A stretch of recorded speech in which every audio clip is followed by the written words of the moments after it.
So I'm back from Vegas and we did not get the news that we were hoping to. It's not just a simple fix, it required a full rebuild. And since that was not our completely ideal motor and the plan was to, after Utah, build a new one, we didn't want to drop the finances for that, especially since it wouldn't work in any of our other vehicles. When we finally do figure out the exact combination we want for this, and we're pretty sure we did. Since then, there, now, this, we've decided something I've wanted to do since the beginning, which is put a Magnuson supercharger on our Pro car. I'm obviously a huge fan, been running them for years, working with them for the last couple years, and now we're bringing them in. Two of my passions, getting rich on podium, building badass cars, so we're ending up having both of these cars here. Right now I'm running down two options just in case our motor doesn't get here in time. I'm taking old Doods out of storage, knocking the dust off. We had our field coilovers for the rear rebuilt because there was one of them off and it was causing Rich to drive weird. We figured that out, got them rebuilt, and now I'm installing those. Gonna get this thing cleaned up, battle ready, and just in case we have any issues with motor delivery, we don't have issues with getting to Utah. So that means either the blower's going on the new LSX B15. It's an iron block, but it's from GM Performance. We were searching online, going through, just looking where I could get any LS3 base. We couldn't get the LS3 525, which is one of my favorites. But we could get this. It's gonna go here, and then we'll probably not put it in there, but we'll have a spare, which will be able to go in either one when we take both cars next season. So I'm getting this ready. We're gonna change the oil, put the shocks on, start it up, pressure wash it, move Russell's new whip, and then just start cleaning this thing up. We've got some damage, multiple spots. This is the workhorse. It's a pro car, but we use it in hot pits, and then we go out to ABS in it. And that's what happened. This is Willow. Somewhere got a little crazy, smashed up this fender, smashed up our underskirts. If you'll remember our video when we took it out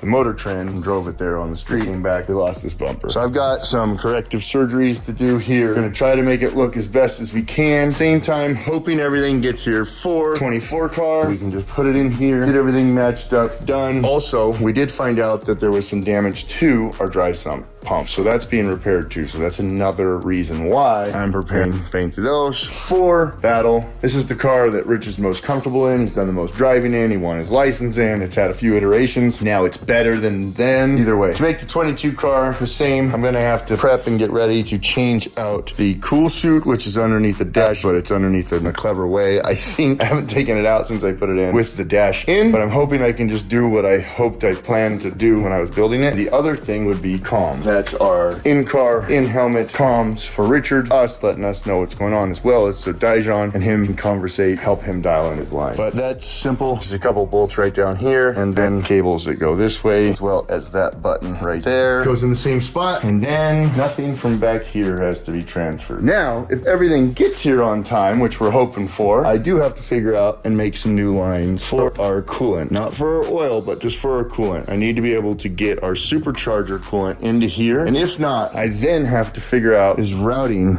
the lines through here, back into here, making new bulkhead, but we will have to put a second radiator specific for the intercooler back here. Hopefully that's not what we have to do. The other option is I can get a second set of fans, or even put the radiator behind these fans, because this fan blows so freaking hot. So I could box it in, kind of keep it safe, and then keep it down here where it's getting air from the, that would be backward. Dang, so we won't be doing that. Never mind.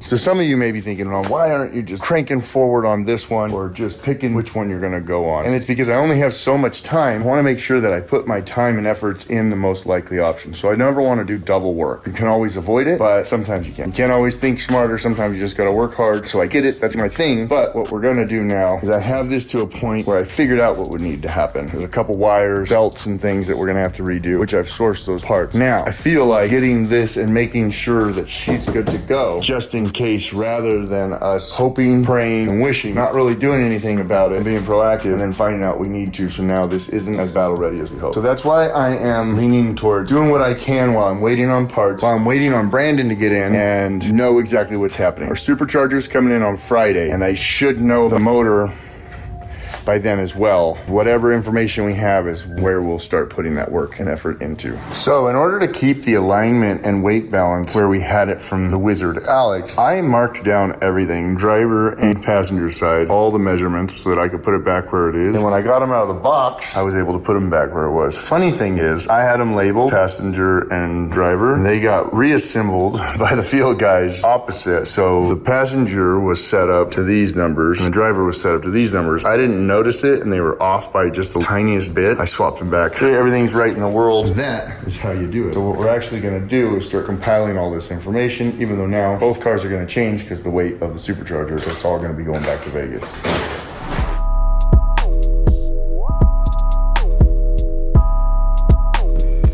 All right, just did an oil change. Got all the fluids back in here, filter. I'm just gonna give it a old start. Ooh, you know what I just saw? I knew it. I accidentally hit that and it got out of my sight. Hey, things happen. Just I caught a very inconvenient location. I'm actually gonna swap these and then we'll have the hoses running forward, which is what they should be doing. That when you accelerate, it doesn't run back to the catch can. We're gonna swap it and that'll put filler right there. It'll be amazing. First start, hopefully there's battery on. Let's see. We have not started this in months. We actually brought it back after, I really don't even know. All right, we got battery. Let's go, baby. Ooh, can hear that moving.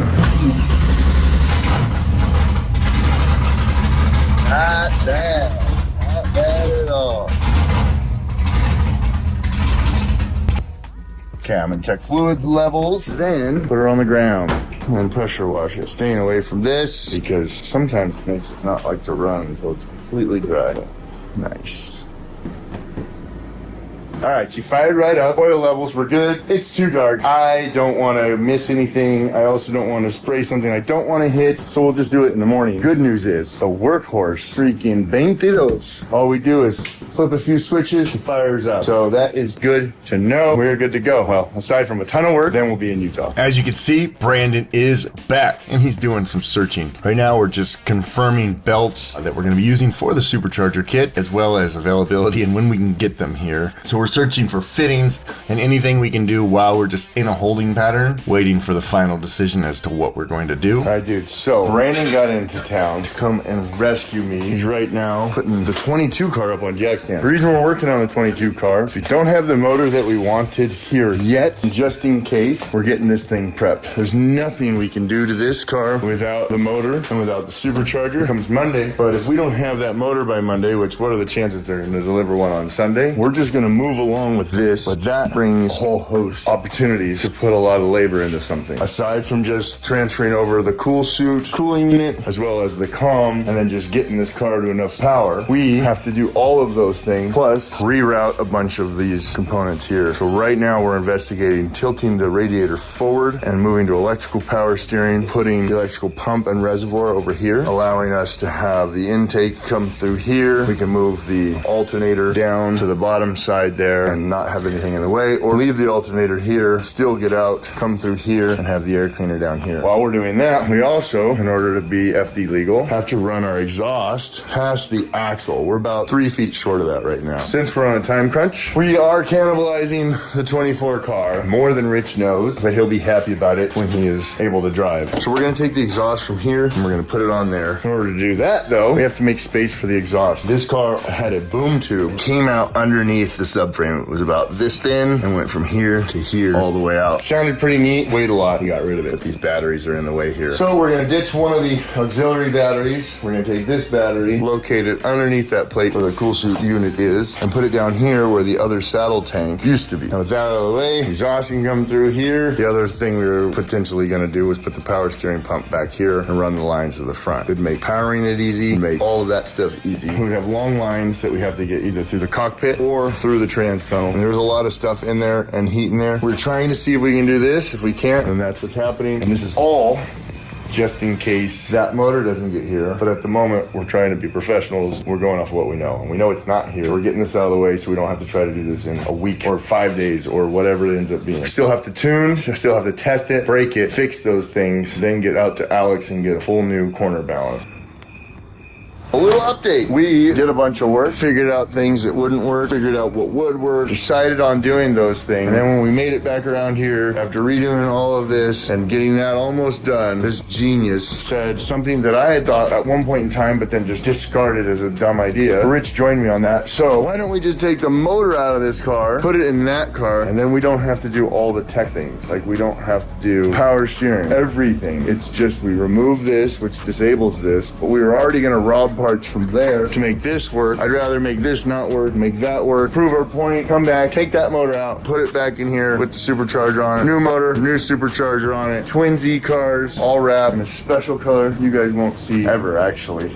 So I'm not exactly sure if I actually shared what was wrong with the original motor from this car. So we got to Vegas, the guys there broke everything down. It ended up we had a broken perch for a rocker arm, which means the actual casting broke off where the bolt goes in through the rocker arm. That broke off, and so that was loose. That could have, in fact, guaranteed would have caused some oil pressure to be gone. The other issue that we had though is all the connection rod bearings were completely beat to hell. Shouldn't have happened. Means we were having some pre-igniting, we were having some other things going on. Motor's not gonna be rebuilt. It's just not worth it at the moment, especially given the schedule and the compromises we would have had to be okay with to try to accomplish it. So we switched to here. As we were doing this, we were already big man hours into it. We realized after adding everything up that would need to happen to make this car FD ready, we decided it'd be much easier to just take the motor out of this car and put it in this one because it's already FD ready. Now we only have to deal with what we would still have to deal with there, but none of the other things like fire safety and comms, cool suit, which I know those don't seem important, but they are when you need to have your head in the game, throwing yourself at 107 miles an hour into an entry. It isolates all the work down here. We know we figured out what we're gonna do. We're gonna run new coolant lines, remove the old oil, remove the dry sump out of here, use those holes to run the coolant for the extra radiator for the supercharger. But now we do not have to put in electric power steering into that car, as well as there's something else I'm forgetting. When Brandon made the case, it was very convincing, and so we did it. No days to be doing this. Also, it's the weekend. We can't get any of the parts we need. We kind of hurry up and wait, but we are going to go ahead, yank this motor out, made up the transmission, make sure everything's good, make sure the shims are good, check the slave cylinder, and then we'll just go ahead. I've got some fab work to do I want to do without the motor, and then hopefully by tomorrow, motor will be in the car, fab work will be done for the new AccuSump going into that car, then we can go get parts. Also, potentially have the supercharger, which then we have a whole bunch of things to do. It's just that weird point where we have no idea what we're doing.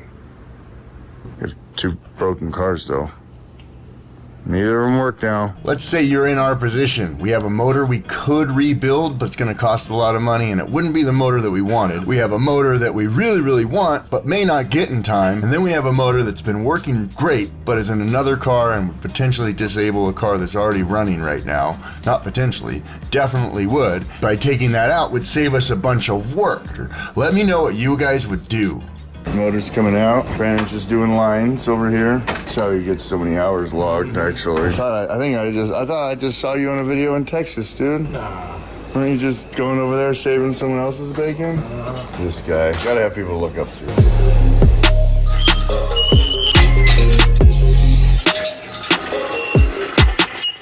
Dudes, the moment. It is now time to take this and there.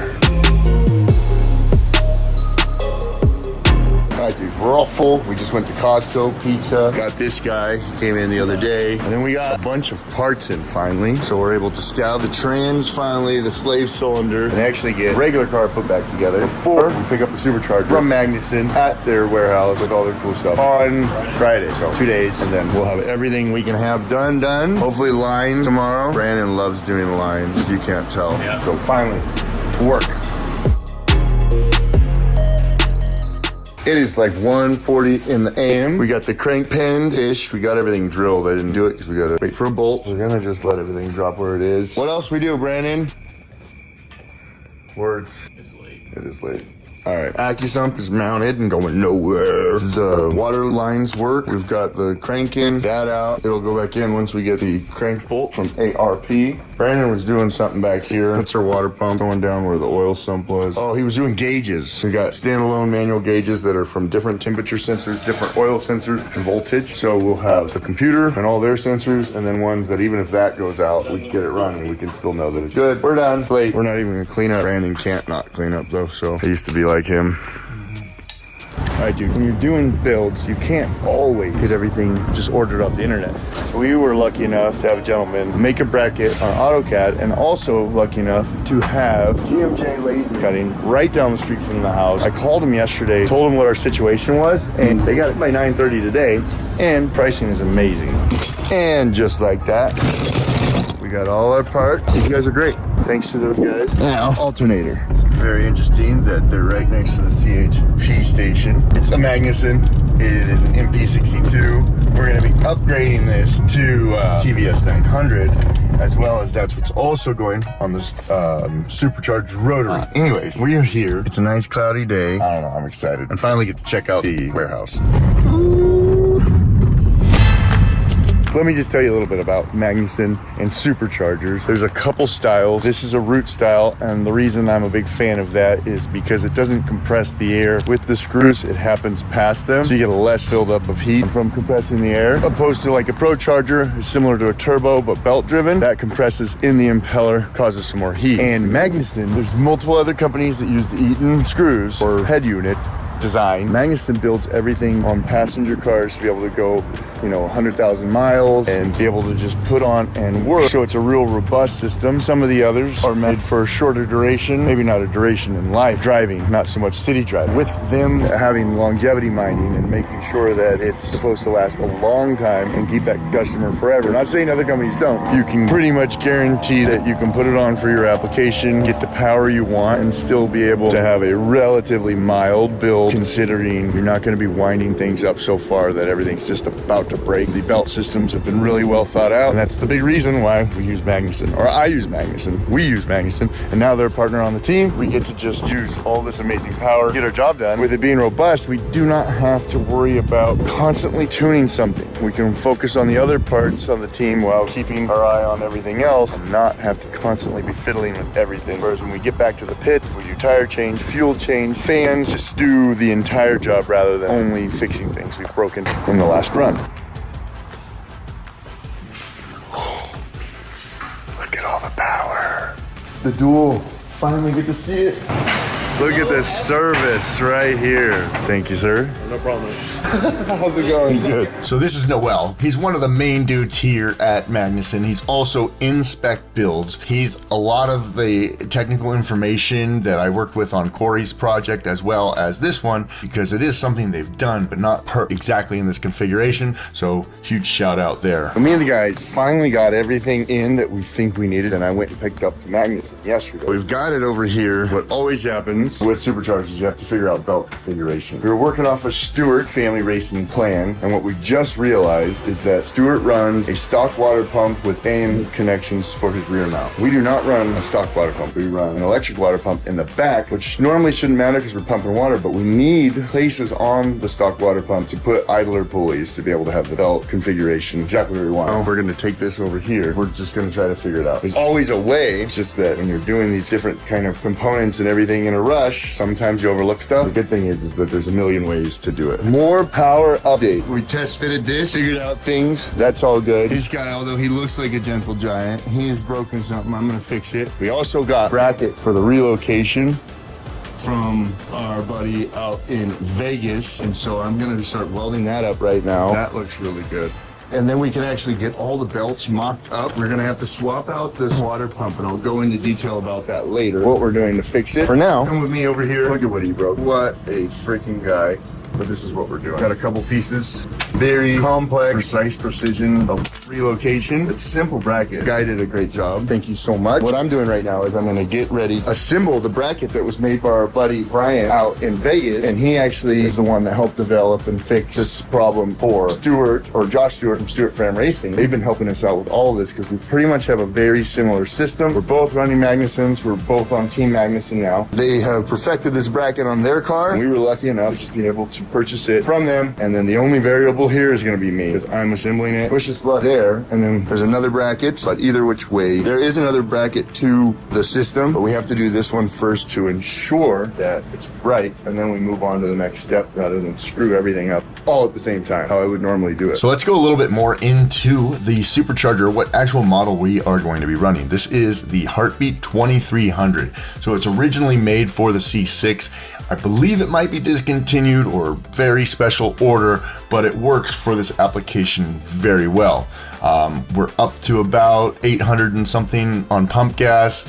If you were to have had the motor built for that, This is just a great unit. And the differences here on the table that you can see are we have the high-rise NA intake from Holley on the far right. Then we have the stock LS3 intake in the middle. And then we have the Heartbeat 2300 sitting right here on the far left. The differences here are the intake for the NAs are basically naturally aspirated. What that means is the throttle body opens up and it takes in a breath, and that's all the amount of oxygen that it can take in. Whereas the Supercharger has a bunch of air compressed, and as soon as that throttle body opens up, it allows a compressed form of air to go in, which has more densely compressed oxygen. Therefore, you're able to throw some more fuel at it and get a larger explosion in a smaller spot. Then naturally aspirated. We're moving the air through with symmetrical screws. We're moving it through the motor and compressing in the intercooler and the actual intake plenum, whereas the ProCharger has the air being compressed in the screw, in the turbine, and that just creates more heat that you would have to then mitigate, which allows for heat soak and other things, and over duration can cause issues. We don't like issues, so we run Magnuson. One of the things we have to do, we have to manage intake air temps. And what Magnuson has for this kit when you order it is it comes with a new reservoir pump, all the lines you need, plus the wiring you need to be able to integrate that into your stock car. Whether that either Tacoma, which you could just go get your brand new Tacoma supercharged, and they'll actually do the installation if you are local to Ventura or you want to make the trek out there. But anyway, they will do that. And I'm opening up the intercooler radiator, and since the last one I did not have this in here. So yes, it's a CSF custom made for Magnuson to their specs, to their kit selected for your car. But what I'm doing is I'm actually taking this here, have a rear mount trans. So I'm hoping this mic works good because the fan's going. We have a rear mount radiator. Did I say trans?